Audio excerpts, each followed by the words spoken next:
Greetings, brothers in Texas. I certainly wish I could be there with you personally, but a video will do for the moment. I wanted to share some great news that's happening in our youth and family ministries around the kingdom. We just came off of our third International Youth and Family Conference. It was a smash success. It was in Los Angeles this year. We had 1,000 people attend. We've seen the conference steadily grow every 2 years that we've done it. The youth and family ministries around the world are gaining momentum, enthusiasm, excitement, and I would certainly say we're training people a lot better as well. We've also seen great impact in Johannesburg. Teens are becoming disciples, families are getting their faith back, and I think probably the most encouraging thing for me is seeing some of our older Kingdom kids that have left teen ministry years and are coming back as campus students and getting baptized. So God is certainly working through our families around the world. I wanted to share with you something we've been working on as the Youth and Family Service team over the last couple years, and we've been trying to define what does a healthy youth and family ministry look like. What are the characteristics and how would you define it? And these are things for church leaders to look at and constantly be evaluating to see how well are we doing in these 10 given areas. I think if these 10 areas are really strong, you're going to see great success in your youth and family ministries. The first one, and certainly the most important one, is that the Christian parents are committed and involved in the spiritual lives of their teenagers. There is nothing that will replace mom and dad being a great example and leading their kids spiritually and faithfully in the home, day after day, modeling discipleship, modeling evangelism, and modeling the Christian life for their kids. Obviously, it doesn't guarantee that our kids will do great things, but it gives them the best possible opportunity. The second thing is we need to have a really strong teamwork between the church leaders, the youth and family leaders, the volunteers, the eldership. You know, one of the things that we find that is a lot of young guys that are doing youth ministry or youth and family ministry, they have ideas and they come back from conferences, they feel invigorated, they get excited about what they want to see happen, and if they don't have the ear of the church leader, if they don't have the ear of the eldership and the parents, then it's going to be hard for them to implement. Even if they do understand how to build a great ministry, it makes it very hard for them to implement it. So we really have to work together to constantly be communicating with that team of people. The third thing is that our parents need to regularly be equipped through the church leadership, through discipling and training. Obviously, we've got to be offering parenting classes constantly, workshops, conferences, helping parents really know how to raise their kids and training them. But I think even more valuable and more critical is the day in and day out discipling that parents get. And I know for me the most valuable thing as a parent of teenage girls is that every week I sit down with Justin and Irene Renton and we talk about our family. And I need outside perspective, I need help, I need guidance, I need direction all the time. And I know we all need that, but we've got to really make sure that's happening across the board in our churches. The fourth thing is that the teens themselves need to be regularly discipled and matured in their faith. And a big part of that is how they learn to use the Word of God.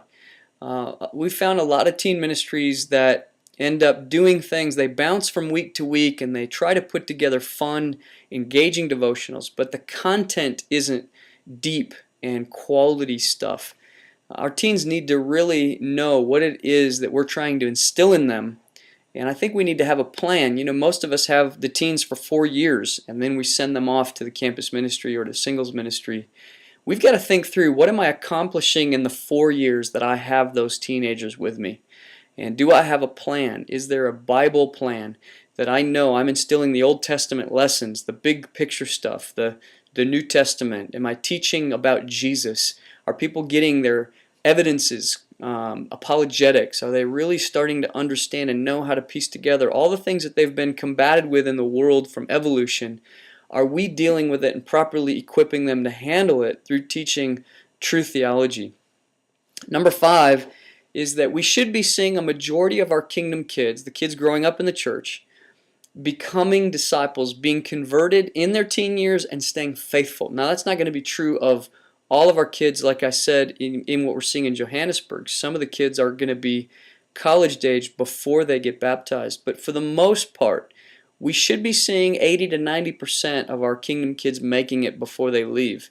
And we should see that retention rate stick, that when they get into campus and singles and marrieds, that they're making it for the long haul. And that's something we should always be looking at. How are we doing? And not just how are we doing this month, but how have we done over the last few years, keeping these kids faithful as they transition? And what lessons should we be learning if they're not staying faithful?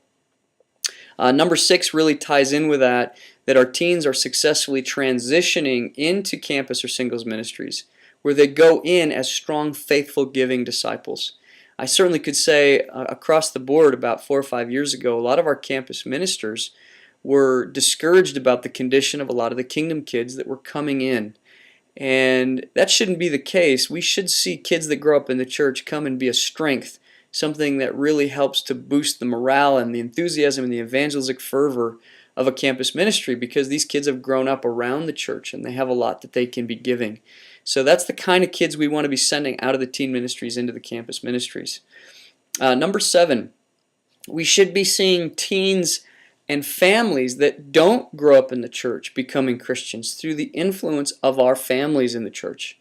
And certainly if a teen family sees success in their own spiritual development with their kids, they're going to want to share their faith, and we need to prod them to share their faith with other families. The families around the world, the biggest need they have is helping their kids to do well. And I would say teen parents probably see their need for God more than a lot of people do, because they see the challenges of raising teenagers, and they often feel very disconnected with their kids during those teen years. This is a time for us to shine our light brightly, and that our teen family should be sharing with other families that we have hope because of Christ and training, and we really have learned through the Bible how to help our families to do well.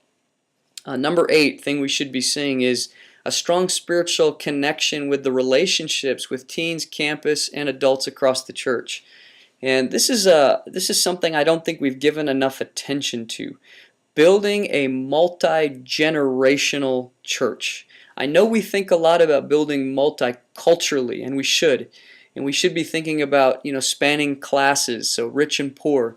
We should be thinking about all those things, but we've really got to think a lot as well about being multi-generational. Meaning, how are we doing with our 60-year-olds and our 40-year-olds and our 20-year-olds and our 12-year-olds interacting together? Is the church a place for all of them? Do the teens feel like they have something to give? Is it their church? And there's a lot of ways we can incorporate this. We can have teens make videos for our worship services, help out with ushering, share their testimonies at communion, singing in the backup, as backup song leaders. And I think we also have to encourage our adults to really be reaching out and building relationships with teenagers. We've got to build that multi-generationally through a lot of attention that we give it as church leaders. Number 9, there should be a really strong connection with our youth and family ministries locally and what's happening globally. And that means that our kids are really participating in Hope Youth Corps, Volunteer Corps, that they're serving in churches around the world on mission trips. We've been encouraging teen families, if they can, to go and visit and help out in churches overseas, just to give, to spend a weekend holiday, go and serve and give.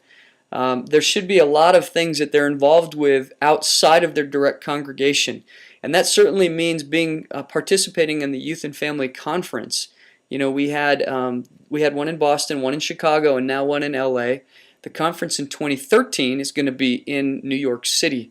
And certainly we know in San Antonio we're going to have a lot of stuff to offer the families there as well at the big world conference that's going to happen in 2012.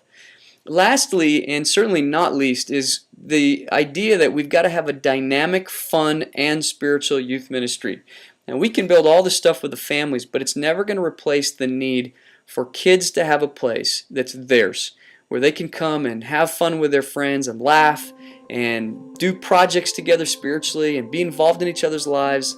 They need that special place for them, and that dynamic, fun youth ministry should be an integral part of what we're building. So hopefully as you survey the churches in Texas, you'll be looking at these different characteristics and helping to build strong youth and family ministries across Texas. Thank you. It's great to be with you guys. Take care.